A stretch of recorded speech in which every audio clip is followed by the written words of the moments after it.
নমস্কার, দেখছেন আমার বাংলা, সঙ্গে আমি সমাদৃতা। চোখের বালির পর মোরাম মাতব্বরি, বালির পর এবার মোরাম খাদান। বাঁকুড়ার ময়নাপুরের মোরাম খাদানগুলিতে সরকারি নিয়ম ভাঙাই যেন নিয়ম। নিউজ 18 বাংলার এক্সক্লুসিভ রিপোর্ট। সরকারি নিয়মকে বুড়ো আঙুল, আইন ভেঙেই রমরমিয়ে মোরাম খাদান। বাঁকুড়ার জয়পুরের ময়নাপুর।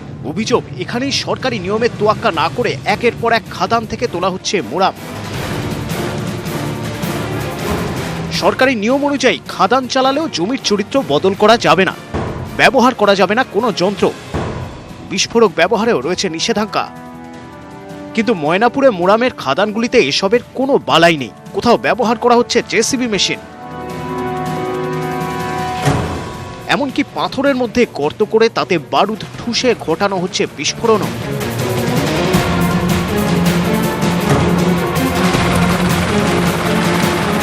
যখন ফাটাতে গেলেন আপনাদের তো কোনো ক্ষতি হতে পারে। হ্যাঁ, সেটা যে কোনো সময় হতে পারে। তো তার জন্য কোনো প্রিকশন নিচ্ছেন না আপনারা? না, কি করবো, আমরা গরিব মানুষ তো, পেটের দায় করতে হয় তো। শর্ট টার্ম লিজে ডিনামাইট ফাটানো এরকম কোনো পারমিশন নেই, এমনকি জেসিবি ইউজ করাও পারমিশন নেই। এই ধরনের মোরামের খাদান, সেই খাদান কিন্তু যদি ঠিকঠাকভাবে এইরকমভাবে খুঁড়তে থাকে তাহলে এখানকার গ্রামগুলো যে কোনো সময় কিন্তু ধসে পড়তে পারে।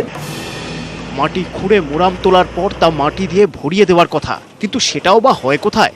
খাদান 20 থেকে 25 ফুটের গভীর, অনেকগুলি জলে ভরা। বাঁকুড়ার মতো জায়গায় যেখানে প্রায় হাতির হানা, সেখানে হাতি পালানোর পথে এই খাদানে পড়ে গেলে মৃত্যু পর্যন্ত হতে পারে। তাছাড়া এভাবে খাদানে গর্ত করায় এবং তার না বোঝানোয় পাশের জঙ্গলেও যে কোনো সময় ধস নামতে পারে, তাতেও পরিবেশের ভারসাম্য নষ্টের জোরালো আশঙ্কা।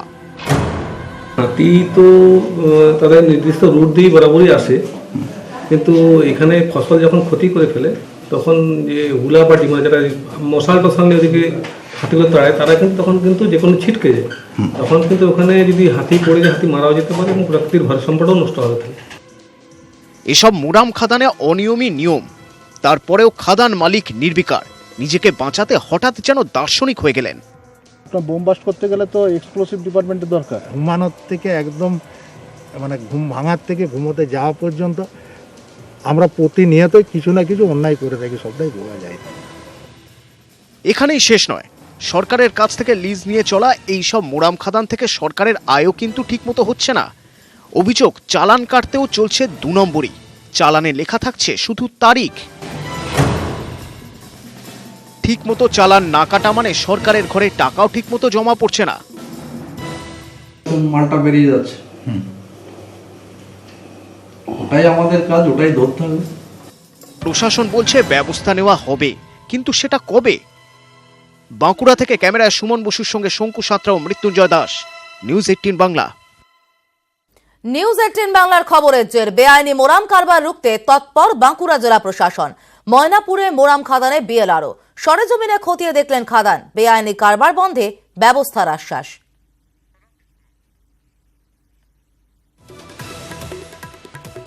বেআইনি মোরাম কারবার রুখতে তৎপর বাঁকুড়া জেলা প্রশাসন। নিউজ 18 বাংলার খবরের জেরে তৎপরতা। ময়নাপুরে মোরাম খাদানে বিএলআরও সরেজমিনে খতিয়ে দেখলেন খাদান। বেআইনি কারবার বন্ধে ব্যবস্থার আশ্বাস।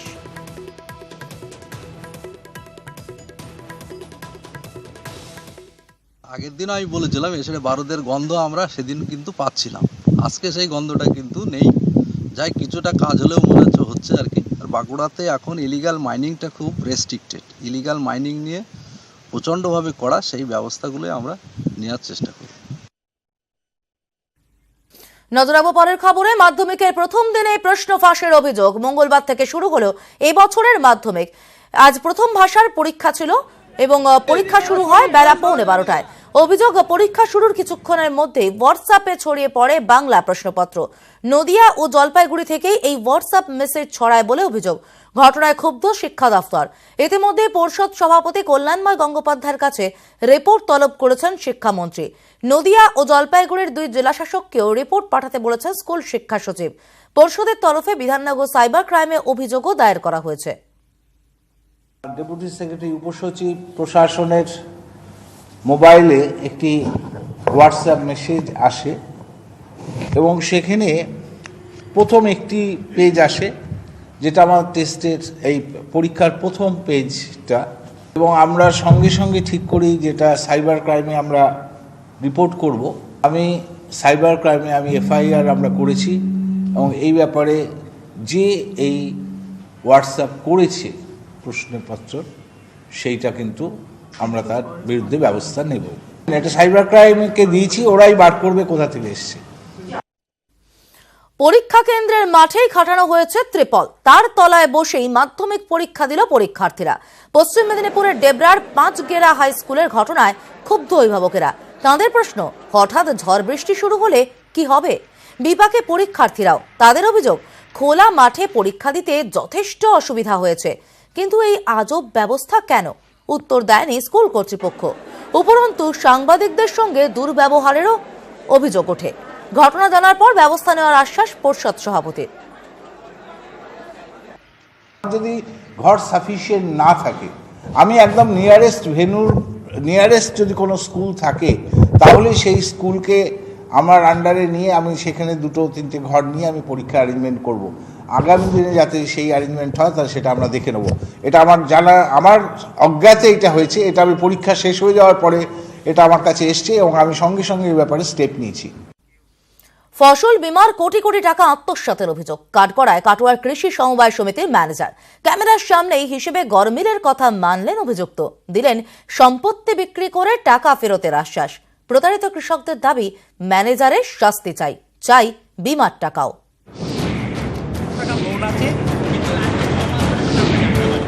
ঘটনার সূত্রপাত গত ডিসেম্বরের শুরুতে। বোরো চাষের জন্য কাটোয়া 2 ব্লকের দোনা সমবায় কৃষি উন্নয়ন সমিতিতে ঋণের আবেদন করেন কৃষকরা, কিন্তু সমিতির ম্যানেজার বংশগোপাল দত্ত তাদের জানান ঋণ দেওয়ার প্রক্রিয়া বন্ধ আছে। এরপর স্থানীয় সমবায় ব্যাংক থেকে কৃষকরা জানতে পারেন সমিতির হিসাবে বড় গরমিল ধরা পড়েছে, তাই সমিতির সদস্যরা ঋণ পাবেন না। এই তথ্য সামনে আসতেই কৃষি দপ্তর থেকে প্রধানমন্ত্রী ফসল বীমার আওতাভুক্ত উপভোক্তাদের তালিকা বের করেন কৃষকরা। তাতেই ধরা পড়ে গরমিল। জানা যায় 2016-17 অর্থবর্ষে ফসল বীমার প্রাপ্য টাকা হাতে পাননি কৃষকরা। সমবায় সমিতির মোট সদস্য 1642 জন। এর মধ্যে 984 জন কৃষকের নামে ফসল বীমার টাকা আসে। বীমার টাকায় সরকার ভর্তুকি দেয় 59%। মোট 1227 হেক্টর জমির জন্য আসে বীমার টাকা। সেই টাকার পরিমাণ 4,95,07,540।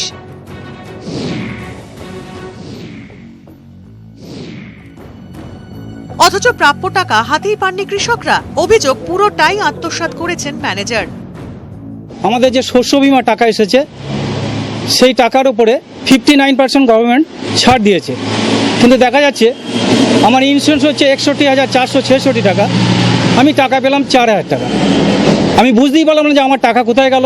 984 জন টোটাল সমিতির সদস্য, প্রত্যেকেরই অভিযোগ এক, টাকা ম্যানেজার কিভাবে তছরূপ করছে। তহবিল তছরূপের অভিযোগ মানতে নারাজ সমিতির ম্যানেজার, তবে হিসেবে যে ভুল হয়েছে মানছেন তিনি, দিয়েছেন টাকা ফেরতের আশ্বাসও। আমরা কোনো টাকা আত্মসাৎ করিনি, আমি কোনো সমিতির মেম্বারদের না, আমার ত্রুটি বিচ্যুতি, অডিটে ত্রুটি বিচ্যুতি থাকার জন্য আমি দেখেছি যেখানে ভুল হয়েছে, তার জন্য আমি সেটা রিপে করছি।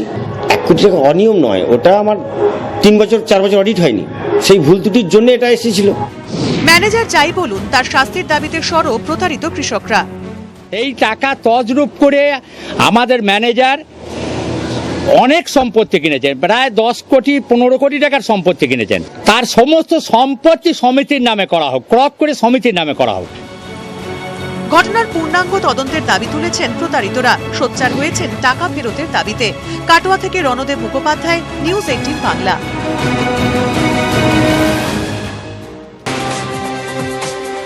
গরুমারা জঙ্গল সহ জলপাইগুড়ি ডিভিশনের 5টি রেঞ্জে শুরু হলো গন্ডার সুবারি, চলবে বুধবার পর্যন্ত। সোনার দোকানে ঢুকে হার দেখার নাম করেছেন, তাই সোনার হার নিয়ে পালালো এক যুবক। গোটা ঘটনা ধরা পড়েছে সিসিটিভিতে। দুর্গাপুরের বিরাসতী বাজারের ঘটনা। যুবক একাই ছিল, হেলমেট পরেই দোকানে ঢুকেছিল সে। নদিয়া কৃষ্ণগঞ্জে বিধায়ক খুনের যে সতর্ক বীরভূম জেলা প্রশাসন। জেলা পরিষদের সভাধিপতি বিকাশ রায়চৌধুরী সহ বেশ কয়েকজন কর্মাধ্যক্ষ ও বিধায়কের নিরাপত্তা বাড়ল। জেলা পরিষদের সভাধিপতির নিরাপত্তা রক্ষীর সংখ্যা বেড়ে হয়েছে 3, দেওয়া হয়েছে AK-47। মাসিক ভাতা, স্বাস্থ্য বীমা সহ 5 দফা দাবি। বসিরহাট মহকুমা আদালতে আইনজীবীদের মিছিল, পরে মহকুমা শাসকের দপ্তরে স্মারকলিপি পেশ। নাতির বাড়িতে যাওয়া নিয়ে বচসা, বৃদ্ধাকে ঘুষি লাঠিপেটা, অভিযোগ ছেলের বিরুদ্ধে। হাবড়ার বেলঘরিয়া বাইপাস এলাকার ঘটনা। আহত যমুনা বিশ্বাসকে হাসপাতালে ভর্তি করেছেন প্রতিবেশীরা। অভিযুক্ত ছেলে পলাতক। সরকারি হাসপাতালের চিকিৎসকদের গাফিলতিতে দৃষ্টি হারিয়েছেন স্ত্রী। এই অভিযোগে মঙ্গলবার পশ্চিম মেদিনীপুরে জেলাশাসকের ঘরের সামনে স্ত্রী ও 2 ছেলেকে নিয়ে ধর্নায় বসলেন যুবক। 7 মাস আগে স্থানীয় স্বাস্থ্য কেন্দ্রে গাঁটের ব্যথার চিকিৎসা করান কেশপুরের চরকা গ্রামের বাসিন্দা হাবিবা বিবি। সেখান থেকে ভালো চিকিৎসার জন্য ব্লক হাসপাতালে যান হাবিবা। ব্লক হাসপাতালের চিকিৎসকের পরামর্শে দীর্ঘদিন টিবির ওষুধ খান তিনি। উন্নতি না হওয়ায় রোগীকে মেদিনীপুর মেডিকেল কলেজ হাসপাতালে নিয়ে যাওয়া হয়। ততদিনে দৃষ্টিশক্তি অনেকটাই হারিয়েছেন হাবিবা। সেখান থেকে তাকে এমআর বাঙ্গুর হাসপাতালে রেফার করা হয়। সেখানে 22 দিন চিকিৎসার পর জানিয়ে দেওয়া হয় হাবিবার দৃষ্টি ফেরানো সম্ভব নয়। এই বাচ্চা দুটোকে নিয়ে আমি অসহায় স্যার। সরকারি লেভেলে কোনো রকম চিকিৎসা করছেন না। আর আমার মেদিনীপুরে ডাক্তার ভুল করেছে, উনাকে অ্যারেস্ট করাতে হবে স্যার। যে টিবি বলে ওষুধ খাইয়েছিল ওটা কলকাতার ডাক্তার পরিষ্কারভাবে বাত লিখে দিয়েছে স্যার। সুরাহাচে মঙ্গলবার জেলা শাসকের ঘরের সামনে ধর্নায় বসেছেন জুয়াদ, সঙ্গে স্ত্রী ও 2 ছেলে। রোগীর পরিবারকে সব রকম সাহায্যের আশ্বাস দিয়েছেন জেলা শাসক। অলরেডি ওনাদের কমপ্লেন্টগুলো সিএমওকে পাঠিয়ে দিয়েছি। সিএমওচ এটা এনকোয়ারি করে দেখবেন। বাকি আদার ইস্যুসগুলো আছে, ওনাদের একটা ফার্দার ট্রিটমেন্টগুলো ওনারা এটা চাইছেন। ওটা বাঙ্গুর ইনস্টিটিউটে গভর্নমেন্ট হসপিটালে ওখানে সমস্ত ওনাদেরকে ফ্রি ট্রিটমেন্ট করা হচ্ছে। বাকি আদারওয়াইজ ওনাদের কোনো রিকোয়ারমেন্টগুলো কিছু দেখে অর্থনৈতিকভাবে আমাদের পক্ষ থেকে কতটা সম্ভব আছে, প্লাস আমাদের নিয়ম প্রকার এটা কিছু আমরা করতে পারি, ডেফিনেটলি আমরা এক্সটেন্ড করব। ধর্নায় কি বিচার পাবেন জুয়াদ? প্রশাসন সাহায্য করলেও দৃষ্টিকে ফিরে পাবেন হাবিবা? প্রশ্ন থেকেই যাচ্ছে। পশ্চিম মেদিনীপুর থেকে সৌমিক মজুমদারের রিপোর্ট, নিউজ 18 বাংলা। 2টি হাতিকে নিয়ে জেরবার হাওড়া। সোমবার আমতার উত্তর ভাটোরা দ্বীপাঞ্চলে ঢুকে পড়ে 2টি হাতি। বিকেলেই হাতি দুটিকে হুগলিতে ফেরত পাঠানো হয়। ফের মঙ্গলবার হাওড়ার জগৎবল্লভপুরে ঢুকে পড়ে হাতি দুটি। শেষে ঘুমপাড়ানি গুলি ছুড়ে নিস্তেজ করা হয় হাতি দুটিকে। পশ্চিম মেদিনীপুর থেকে হুগলি হয়ে হাওড়ার আমতার উত্তর ভাটোরার দ্বীপাঞ্চলে সোমবার ঢুকে পড়েছিল 2টি হাতি। হাতি দুটিকে ফেরত পাঠাতে মুন্ডেশ্বরী নদী পার করে হুগলি পাঠানো হয়, কিন্তু ফের হাওড়ার জগৎবল্লভপুরে ঢুকে পড়ে হাতি দুটি। সোমবার রাতে হাওড়ার ঝিকিরা সংলগ্ন হুগলির হায়াতপুরে ঢুকে পড়ে 2টি হাতি। শিয়াগুড়ি পর্যন্ত হাতি দুটিকে দেখা গেলেও পরে অন্ধকারে আর খোঁজ মেলেনি। মঙ্গলবার সকালে হাওড়ার জগৎবল্লভপুরের কোলেপাড়ায় একটি পরিত্যক্ত পান বরজের পাশে ঝোপের মধ্যে 2টি হাতিকে দেখতে পাওয়া যায়। তারপরেই আতঙ্ক ছড়িয়ে পড়ে। আমাদের গ্রামের ছেলেরা প্রচুর ভয় করে আছে। রাত 3টে থেকে আমরা গার্ড দিয়ে আছি, কোথায় চলে যাবে, কার কখন ক্ষতি হয়ে যাবে। আমাদের এই সব পান বরুজ আছে, বাড়ি ঘরদর আছে। ঘটনাস্থলে পৌঁছয় জগৎবল্লভপুর ও পাঁচলা থানার পুলিশ। পৌঁছন হাওড়া, হুগলি, পশ্চিম মেদিনীপুর ও সল্টলেকের বন দপ্তরের কর্তারাও। আলোচনা করে হাতি দুটিকে নিস্তেজ করতে ঘুমপাড়ানি গুলি ছোড়ার সিদ্ধান্ত নেওয়া হয়। সল্টলেক বন দপ্তর থেকে নিয়ে যাওয়া হয় শুটার। গাছ কেটে তৈরি হয় রাস্তা। ট্র্যাঙ্কুলাইজ করা হলো আর কি। হ্যাঁ, ট্র্যাঙ্কুলাইজ করে এবার আমরা কিভাবে বের করবো সেটা দেখছি আর কি। হ্যাঁ, আমাদের বিভিন্ন এক্সপার্ট টিম এসেছে, এক্সপার্ট টিমরা চিন্তা ভাবনা করছে আর কি। ঘুমপাড়ানি গুলি খেয়ে শ্মশানতলা এলাকার ঘন ঝোপের ভিতর হাতি দুটি ঢুকে পড়ে। ঘণ্টাখানেক পরে তারা ঘুমিয়ে পড়লে জেসিবি ও ট্রাকে করে সরানো হয়। হাতি দুটিকে চিকিৎসা করিয়ে পুরুলিয়ার জঙ্গলে ছেড়ে দেওয়া হবে। হাওড়া থেকে সন্তু মালিক, নিউজ 18 বাংলা। অস্ত্র সমেত গ্রেফতার বিজেপির মন্ডল সাধারণ সম্পাদক। আলিপুরদুয়ারের শামুকতলা থানা এলাকার ঘটনা। এলাকায় দাপুটে বিজেপি নেতা হিসেবে পরিচিত আমির হোসেন ওরফে বেদানাথ তাণ্ডবে দীর্ঘদিন ধরেই ক্ষুব্ধ স্থানীয় বাসিন্দারা। সোমবার রাতে বন্দুক দেখিয়ে এলাকারই এক বাড়িতে ঢুকে মদের আসর বসায় বলে অভিযোগ শূন্যে গুলিও চালায় ওই নেতা।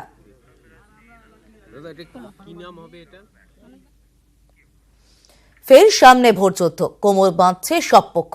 ফের 42 জন সাংসদকে নির্বাচিত করবে জনতা। আগামী সাংসদদের পাওয়ার আগে একবার ফিরে দেখা বাংলার দিকপাল সাংসদদের। জানেন কি তাম্রলিপ্তর সেই কিংবদন্তি সাংসদকে, যিনি জীবনের প্রথম লোকসভা ভোটেই হারিয়ে দেন নিজের রাজনৈতিক গুরু সতীশচন্দ্র সামন্তকে?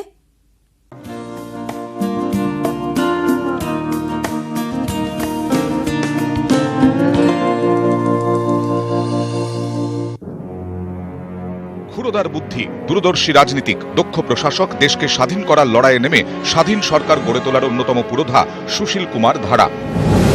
অবিভক্ত মেদিনীপুরে মহিষাদলে জন্ম সুশীল ধারার। তমলুকের বিখ্যাত হ্যামিল্টন স্কুল থেকে প্রথম বিভাগে ম্যাট্রিক পাশ করার পর লবণ সত্যাগ্রহের মধ্যে দিয়ে সক্রিয় রাজনীতিতে হাতেখড়ি।